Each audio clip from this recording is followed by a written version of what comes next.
ರಾಜ್ಯ ಕಾಂಗ್ರೆಸ್ ಸರ್ಕಾರಕ್ಕೆ ಪ್ರತಿಭಟನೆಯ ಬಿಸಿ ತಟ್ಟಿದೆ. ಸರ್ಕಾರದ ವಿರುದ್ಧ ಸಾಲು ಸಾಲು ಪ್ರತಿಭಟನೆಗಳು ಪ್ರಾರಂಭವಾಗಿದೆ. ಅಂಗನವಾಡಿ ಕಾರ್ಯಕರ್ತೆಯರು, ಆಶಾ ಕಾರ್ಯಕರ್ತೆಯರು ಪ್ರೊಟೆಸ್ಟ್ ಮಾಡ್ತಿದ್ದಾರೆ. ಕಟ್ಟಡ ಕಾರ್ಖಾನೆ ಕಾರ್ಮಿಕರಿಂದಲೂ ಕೂಡ ಪ್ರತಿಭಟನೆ ನಡೀತಾ ಇದೆ. ಫ್ರೀಡಂ ಪಾರ್ಕ್ನಲ್ಲಿ ಸಾವಿರಾರು ಕಾರ್ಯಕರ್ತರು ಪ್ರತಿಭಟನೆಯಲ್ಲಿ ಭಾಗಿಯಾಗಿದ್ದಾರೆ. ವಿವಿಧ ಬೇಡಿಕೆಗಳನ್ನು ಈಡೇರಿಸುವಂತೆ ಆಗ್ರಹಿಸಿದ್ದಾರೆ. ಏನೇನು ಬೇಡಿಕೆಗಳು ಗಮನಿಸ್ತಾ ಹೋಗೋಣ. ಕನಿಷ್ಠ ವೇತನವನ್ನ 31,500 ರೂಪಾಯಿಗೆ ನಿಗದಿಗೊಳಿಸಿ ಅಂತ ಹೇಳಿ ಪ್ರಮುಖವಾದ ಬೇಡಿಕೆ. ಅಂಗನವಾಡಿ ಕಾರ್ಯಕರ್ತೆಯರ ಗೌರವಧನ ಹೆಚ್ಚಿಸಿ ಪ್ರಣಾಳಿಕೆಯ ಭಾಗ ಇದು. ಮಾಡಿಲ್ಲ ಇನ್ನೂವರೆಗೂ ಕಾಂಗ್ರೆಸ್ ಸರ್ಕಾರ. ಬಿಸಿ ಊಟ, ಆಶಾ ಕಾರ್ಯಕರ್ತೆಯರ ಗೌರವಧನವನ್ನ ಹೆಚ್ಚಿಸಿ ಅಂತ ಹೇಳಿ ಅದರ ಜೊತೆಗೆ ಕಟ್ಟಡ ಕಾರ್ಮಿಕರ ಕಲ್ಯಾಣ ಮಂಡಳಿ ಸೌಲಭ್ಯಗಳನ್ನ ಕಡಿತ ಮಾಡೋದನ್ನ ನಿಲ್ಲಿಸಿ ಸೆಸ್ ಸಂಗ್ರಹ ಹೆಚ್ಚಿಸುವಂತೆ ರಾಜ್ಯ ಸರ್ಕಾರಕ್ಕೆ ಬೇಡಿಕೆ. ಈ ರೀತಿ ಅನೇಕ ಬೇಡಿಕೆಗಳನ್ನ ಇಟ್ಕೊಂಡು ಇವತ್ತು ಪ್ರತಿಭಟನೆಯ ಹಾದಿ ಹಿಡಿದಿದ್ದಾರೆ.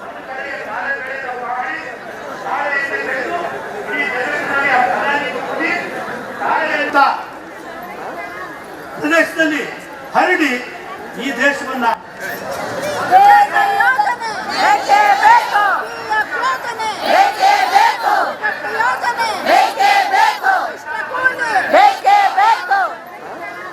ಪ್ರದೇಶದಲ್ಲಿ ಹರಡಿ ಈ ದೇಶವನ್ನ ಉಳಿಸುವಂತ ಕೆಲಸ ಮಾಡಬೇಕಾಗಿದೆ.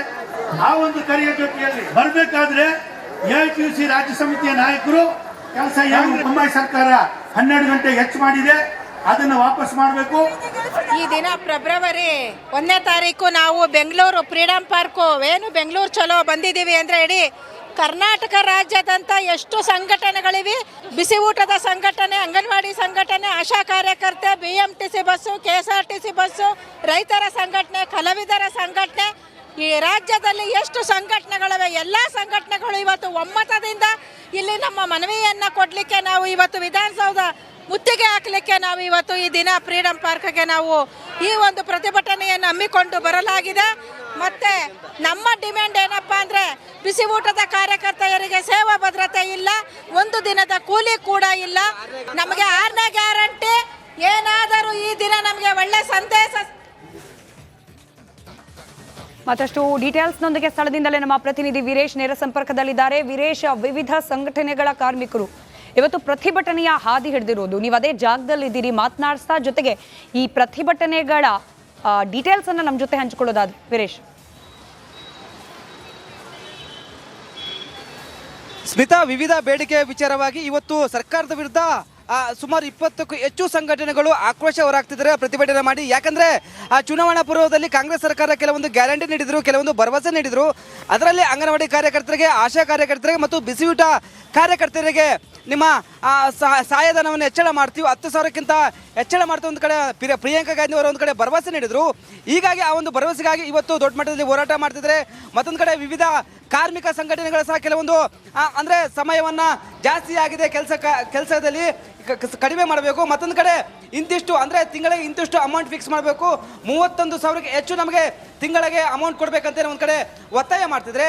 ನಾ ಪ್ರೆಸೆಂಟ್ ಈಗ ಫ್ರೀಡಂ ಪಾರ್ಕಲ್ಲಿ ಇದ್ರೆ ನೋಡ್ತಿರ್ಬೋದು, ಸಾಕಷ್ಟು ಇಲ್ಲಿ ಅಂಗನವಾಡಿ ಕಾರ್ಯಕರ್ತರು ಒಂದು ಕಡೆ ಸರ್ಕಾರದ ವಿರುದ್ಧ ಧಿಕ್ಕಾರಕ್ಕೆ ಹೋಗ್ತಿದ್ರೆ. ಅವ್ರನ್ನ ಮಾತಾಡಿಸೋ ಕೆಲಸ ಮಾಡ್ತೀರಿ. ಮೇಡಮ್, ಒಂದು ಕಡೆ ಸರ್ಕಾರ ಭರವಸೆ ನೀಡಿದ್ರು ಚುನಾವಣಾ ಪೂರ್ವದಲ್ಲಿ 6ನೇ ಗ್ಯಾರಂಟಿ ವಿಚಾರವಾಗಿ. ಇನ್ನೂ 9 ತಿಂಗಳಾಯಿತು, ಇನ್ನೂ ಸರ್ಕಾರ ಇದ್ರ ಬಗ್ಗೆ ಚಕ್ಕಾರ ಎತ್ತಿಲ್ಲ, ಏನಂತ ಹೇಳಿದ್ರು ಅಂತ. ನಾವು 6ನೇ ಗ್ಯಾರಂಟಿ ಕೊಡ್ತೀವಿ ಅಂತ ಹೇಳಿದರು. ಇದುವರೆಗೂ ಅದ್ರ ಬಗ್ಗೆ ಯಾವುದೇ ರೀತಿಯಾದ ಒಂದು ವ್ಯವಸ್ಥೆನೇ ಇಲ್ಲ. ಕೆಲಸದ ಒತ್ತಡಗಳು ಭಾಳ ಇದ್ರೂ ಕೂಡ ನಮಗೆ 6ನೇ ಗ್ಯಾರಂಟಿ ಜಾರಿ ಮಾಡಿಕೊಡ್ಲೇಬೇಕು. ಎಂತೆಂಥದಕ್ಕೆಲ್ಲ ಸ್ಕೀಮ್ನ ಕೊಡ್ತಾ ಇದ್ದಾರೆ ಅವರು, ಆದರೆ ನಾವು ಅಷ್ಟು ಕೆಲಸ ಮಾಡ್ತಾ ಇದ್ರೂ ಕೂಡ ನಮಗೆ 6ನೇ ಗ್ಯಾರಂಟಿ ಜಾರಿ ಆಗ್ತಿಲ್ಲ. ಹಾಗೆಯೇ ರಿಟೈರ್ಡ್ ಆಗಿ ಹೋಗೋರಿಗೆ ಪೆನ್ಷನ್ನು ಅಂತ ಏನೂ ಇಲ್ಲ. ಬರೀ ಏನು ಅವ್ರಿಗೆ ಮುಂದೆ ಅವರು ಎಷ್ಟೋ ಜನ ರಿಟೈರ್ಡ್ ಆಗಿರೋರು ಬೀದಿಲಿ ನಿಂತ್ಕೊಂಡು ಭಿಕ್ಷೆ ಎತ್ತೋ ಪರಿಸ್ಥಿತಿ ಬಂದಿದೆ. ಅವ್ರಿಗೆ ಆದಷ್ಟು ಅಲ್ಪ ಸ್ವಲ್ಪನಾದ್ರೂ ಅವರಿಗೆ ಈ ತಿಂಗಳಿಗೆ ಇಷ್ಟು ಅಂತ ಹೇಳಿ ಮಾಸಿಕ ಸ್ವಲ್ಪ ಸಂಬಳ ಇದನ್ನು ವೇತನ ಕೊಟ್ಟರೆ ಭಾಳ ಅನುಕೂಲ ಆಗುತ್ತೆ. ನಮಗೆ ಈ 6ನೇ ಗ್ಯಾರಂಟಿನೂ ಕೂಡ ಜಾರಿ ಮಾಡಬೇಕು ಅಂತ ನಾವು ಕೇಳ್ಕೊಳ್ತೀವಿ. ಮೇಡಮ್, 9 ತಿಂಗಳಾಯ್ತು ಸರ್ಕಾರ ಬಂದು, ಇನ್ನೂ ಸರ್ಕಾರ 6ನೇ ಗ್ಯಾರಂಟಿ ವಿಚಾರವಾಗಿ ಮಾತಾಡ್ತಿಲ್ಲ. ನಾವು ಈಗ 40 ವರ್ಷದಿಂದ ಕೆಲಸ ಮಾಡ್ತಾ ಇದ್ದೀವಿ. ಈಗ ನಾನು ಇನ್ನು 6 ತಿಂಗಳು, ನನ್ನ 6 ತಿಂಗಳು ಅಷ್ಟೇ ನಂದು ಇರೋದು ರಿಟೈರ್ಮೆಂಟು.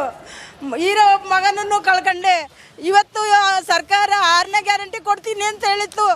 ಇಷ್ಟು ವರ್ಷ ನಾವು ಏನೇ ಕೆಲಸ ಮಾಡಿದ್ರು ನಿಯತ್ತಾಗಿ ಕೆಲಸಗಳನ್ನು ಮಾಡಿದ್ವಿ, ಮಕ್ಕಳನ್ನ ಲಾಲನೆ ಪಾಲನೆಲ್ಲ ಮಾಡಿದ್ವಿ. ಆದರೆ ನಮ್ಮ ಮಕ್ಕಳು ಇಲ್ದಂಗೆ ನಾನು ಒಬ್ಬಂಟಿಗಳಾಗಿದ್ದೀನಿ.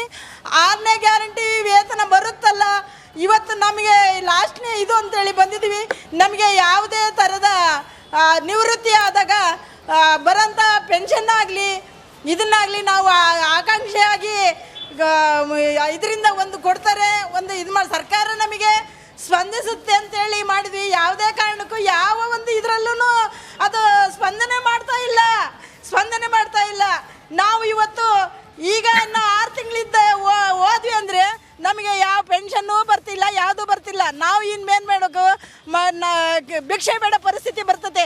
ಸರ್ಕಾರ ಇದನ್ನು ಅರ್ಥಕೊಂಡು ಮಹಿಳೆಯರನ್ನು ಬೀದಿಗೆ ತಂದಿದ್ದಲ್ಲ, ಮಹಿಳೆಯರನ್ನು ಬೀದಿ ತಂದು ನಾಚಿಕೆಗೇಡಾಗಬೇಕು ಸರ್ಕಾರಕ್ಕೆ. ಇವತ್ತು ನಾವು ಮಹಿಳೆಯರು ಇಷ್ಟು ವರ್ಷ ಕಷ್ಟಪಟ್ಟು 40 ವರ್ಷ ಬೀದಿ ಮಕ್ಕಳನ್ನ, ಕೆಲವು ಮಕ್ಕಳನ್ನೆಲ್ಲ ನಾವು ವಿದ್ಯೆ ಮಾಡಿ ಎಲ್ಲರಿಗೂ ಸಹಾಯ ಮಾಡಿದಂಥ ನಾವು ಇವತ್ತು ನಿವೃತ್ತಿ ಹೊಂದಿ ಬರೀ ಕೈಯಲ್ಲಿ ಹೋಗ್ತಾ ಇದ್ದೀವಿ. ನಮಗೆ ತುಂಬ ಸಂಕಟ ಆಗ್ತದೆ. ನಮಗೆ ಜೀವನ ನಡೆಸಲು ಸಹ ಭಾಳ ಇದಾಗ್ತದೆ. ಏನು ಅಂಗನವಾಡಿ ಕಾರ್ಯಕರ್ತರಿಗೆ ಆ ಕೆಲಸ ಮಾಡ್ರಿ, ಈ ಕೆಲಸ ಮಾಡ್ರಿ, ಆ ಕೆಲಸ ಮಾಡಲಿಲ್ಲದ್ರೆ ಈ ಕೆಲಸ ಮಾಡಿದ್ರೆ ಎಲ್ಲ ಸರ್ಕಾರದಿಂದ ಒತ್ತಡ ಬರುತ್ತೆ ಹೊರತು ಯಾವ ಕಾರ್ಯಕರ್ತರಿಗೆ ವೇತನ ಬದ್ಧಿತ ಅಂತಲೂ ಗೊತ್ತಿಲ್ಲ. ಎಷ್ಟೋ ಕಾರ್ಯಕರ್ತೆಯರು ಸಂಬಳವನ್ನೇ ಈ ಗೌರವದವನ್ನೇ ಅವಲಂಬಿಸ್ಕೊಂಡಿದ್ದಾರೆ. ಆದರೂ ಸರಿಯಾದ ತಿಂಗಳಲ್ಲಿ ಸರಿಯಾದ ಇದರಲ್ಲಿ ಬರ್ತಾ ಇಲ್ಲ. ನಮ್ಮ ಕಾರ್ಯಕರ್ತೆ ಆಗಲಿ ಸಹಾಯಕಿಯರಿಗಾಗಲಿ ಯಾವುದೇ ಒಂದು ನಮಗೆ ಸೌಲಭ್ಯಗಳನ್ನು ಕೊಡ್ತಾ ಇಲ್ಲ. ಸುಳ್ಳು ಭರವಸೆ ನೀಡ್ತಾ ಅಂತ ಸರ್ಕಾರ ಸುಳ್ಳು ಭರವಸೆ ನೀಡಿದೆ. 6ನೇ ವೇತನ ಕೊಡ್ತೀನಿ ಅಂತ ಹೇಳಿ ಸುಳ್ಳು ಭರವಸೆ ನೀಡಿದೆ. ಪ್ರತಿ ಸರಿ ನಾವು ಬೆಂಗಳೂರಿಗೆ ಬಂದು ಹೋಗದೇ ಆಗಿದೆ ವಿನಃ ಯಾವ ಒಂದು ಕಾರ್ಯಕರ್ತೆಯರು ಇದನ್ನ ಅವರು ಮುಂದುವರಿಸಿಲ್ಲ, ಯಾವುದೇ ಒಂದು ಸಹಾಯ ಇದನ್ನು ಮಾಡಿಲ್ಲ. ನಿಮ್ಮ ಹೋರಾಟ ಯಾವ ರೀತಿ ಇರುತ್ತಂತೆ ಸರ್ಕಾರದ ವಿರುದ್ಧ? ಮುಂದಿನ ದಿನಗಳಲ್ಲಿ ಅವರಿಗೆ ಸರಿಯಾದ ಒಂದು ಬುದ್ಧಿ ಕಲಿಸಕ್ಕೋಸ್ಕರ ಎಲ್ಲ ಕಾರ್ಯಕರ್ತೆಯರು ಸಹಾಯಕಿಯರು ಒಂದಾಗಿ ಅವರಿಗೆ ನಾವು ಈ ಸಂಘಟನೆ ಮುಖಾಂತರ ರೈಟ್ ಕಾರ್ಯಕರ್ತೆಯರ ಜೊತೆಯಲ್ಲಿ ನಮ್ಮ ಪ್ರತಿನಿಧಿ ವೀರೇಶ್ ಮಾತುಕತೆಯನ್ನು ನಡೆಸ್ತಾ ಇದ್ರು. ಸರ್ಕಾರ ನೀಡಿದ ಭರವಸೆಯನ್ನು ಈಡೇರಿಸಲಿ ಅಂತ ಹೇಳಿ ನಾವು ಆಗ್ರಹಿಸಿ ಪ್ರತಿಭಟನೆ ಮಾಡ್ತಾ ಇದ್ದೀವಿ. ಅದರ ಕಡೆಗೆ ಸರ್ಕಾರ ಸ್ಪಂದಿಸಬೇಕು ಅಂತ ಆಗ್ರಹ. Biggest exclusive report. ಕಾಂಗ್ರೆಸ್ನಲ್ಲಿ ಹೇಳೋರಿಲ್ಲ, ಕೇಳೋರು ಇಲ್ಲ. ಯಾರು ಬೇಕಾದರೂ ಟಿಕೆಟ್ ಅನ್ನ ಅನೌನ್ಸ್ ಮಾಡ್ತಾರೆ. ಪಕ್ಷಕ್ಕಿಂತ ಮುನ್ನವೇ ಟಿಕೆಟ್ ಅನ್ನ ನೀಡಿದ್ದಾರೆ ಸಚಿವರು. ಬಿಜೆಪಿ ನಾಯಕನಿಗೆ ಕೈ ಸಚಿವನ ಟಿಕೆಟ್ ಅನೌನ್ಸ್. ಮುದ್ದಹನುಮೇಗೌಡರಿಗೆ ಸಚಿವ ರಾಜಣ್ಣ ಟಿಕೆಟ್ ಅನ್ನ ಘೋಷಣೆ ಮಾಡಿದ್ದಾರೆ.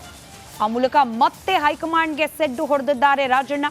ಕಾಂಗ್ರೆಸ್ ಸೇರ್ಪಡೆಗೂ ಮುನ್ನವೇ ಬಿಜೆಪಿಯಲ್ಲಿರ್ತಕ್ಕಂಥ ಒಬ್ಬ ನಾಯಕರ ಪರವಾಗಿ ಪ್ರಚಾರವನ್ನ ಶುರು ಮಾಡಿದ್ದಾರೆ ರಾಜಣ್ಣ ಅವರು. ಮುದ್ದಹನುಮೇಗೌಡ ಪರ ಸಚಿವ KN ರಾಜಣ್ಣ ಪ್ರಚಾರ ಮಾಡ್ತಿದ್ದಾರೆ. ಮಧು